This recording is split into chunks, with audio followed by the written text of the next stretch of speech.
স্বাস্থ্য অধিদপ্তর থেকে একটা নির্দেশনা জারি করা হয়েছে। সেখানে বলা হয়েছে যে বাংলাদেশের সকল সরকারি, বেসরকারি হাসপাতাল এবং ক্লিনিকগুলোকে তারা বিশেষ টিম গঠন করে 24 আওয়ার্স সার্ভিস দেওয়ার জন্য প্রস্তুত রাখতে বলা হয়েছে।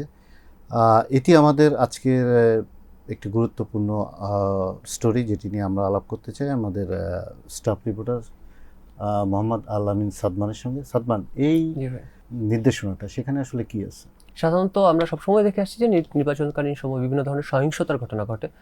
রাজনৈতিক দলগুলো এবং তাদের সমর্থক নেতাকর্মীদের মাঝখানেই বিভিন্ন ধরনের রাজনৈতিক সহিংসতা আমরা বাংলাদেশের এই যাবৎকালে যত নির্বাচনই আছে ততবারই আমরা দেখি। নির্বাচনে সহিংসতা হতে পারে এটা মাথায় রেখেই কি এই ধরনের আমরা আগের পূর্বের ইলেকশনের সময় আমরা এরকম কোনো নির্দেশনা স্বাস্থ্য অধিদপ্তর থেকে দেখিনি। এই পর্যন্ত স্বাস্থ্য অধিদপ্তরের বিভিন্ন কর্মকর্তা তো এই পর্যন্ত আমরা 8-9টা হাসপাতালের প্রধানদের সাথেই কথা বলেছি বা বিভিন্ন দায়িত্বরত ব্যক্তিদের সাথেই কথা বলছি। তারা তাদের কথায় এই সুরটাই ছিল যে নির্বাচন কেন্দ্রিক সহিংসতা ঘটতে পারে এবং সেই জন্যই স্বাস্থ্য অধিদপ্তর থেকেই এইগুলো। তো আমার মনে হয় কিছুদিন আগেই ইসি ইলেকশন কমিশন, স্বাস্থ্য অধিদপ্তর এবং পুলিশকে তারা বলেছিল যে নির্বাচনকে কেন্দ্র করে যে ধরনের সহিংসতার যে আশঙ্কা করা হচ্ছে তা কেন্দ্র করেই তারা বিভিন্ন প্রস্তুতি নেওয়ার জন্য বলা হচ্ছিল। এবং এর পরবর্তীতে আমরা দেখতে পেরেছি যে ইসি মানে ইলেকশন কমিশন কিছু তিন ভাগে ভাগ করে যে ভোট কেন্দ্রগুলো আছে সেই ভোট কেন্দ্রগুলোকেই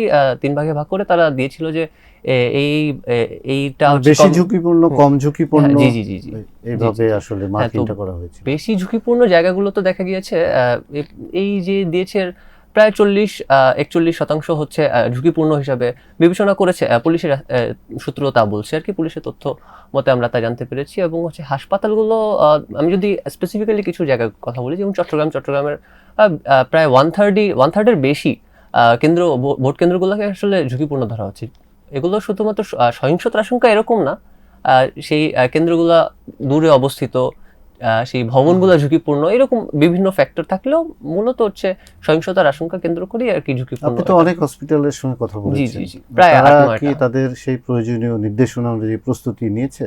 হ্যাঁ, এ পর্যন্ত যতগুলো হাসপাতালের প্রধান বা দায়িত্বরত ব্যক্তিদের সাথেই কথা বলেছি, তারা সকলেই আসলে সেই প্রস্তুতিগুলো গ্রহণ করছে এবং 2-1 জন এরকমও বলেছে যে আমরা 2-1টা জায়গায় এখনো করতে পারিনি, কিন্তু আমাদের কাজ চলমান। যেমন সিটি কর্পোরেশনগুলোতে 6টা টিম, তারপর ইভেন উপজেলা পর্যায়েও 2টো করে টিম রেডির কথা বলা হয়েছে। এবং হাসপাতালগুলোর তথ্য আসলে এটাই বলছে যে তারা এটার জন্য যা যা প্রস্তুতি নেওয়া দরকার তা নিচ্ছে। যেমন একটি যে জরুরি যে সেবাটা সেটা কখনো বন্ধ হবে না, এটাই বিশেষ করে সব হাসপাতালের তরফ থেকেই বলা হচ্ছে যে তারা এটা কোনো ঘটনা যদি ঘটে, অপ্রীতিকর ঘটনা ঘটলে যে এলাকায় ঘটবে সেই এলাকার হসপিটাল, ক্লিনিক তারা যেন ওই আপৎকালীন সময় সার্ভিসটা দিতে পারে, স্বাস্থ্য সেবাটা দিতে পারে।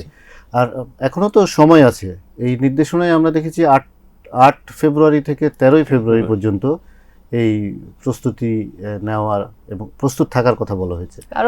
তাদের আরো 7 দিন সময় আছে। তো কিন্তু ইতিমধ্যে বেশিরভাগ হাসপাতালই বলেছে তাদের প্রস্তুতি সম্পূর্ণ, এবং তারা, আমার মনে হয় তারা এই ব্যাপারটা আসলে নিজেরাও অনেক আগে থেকে আশঙ্কা করে রেখেছিল।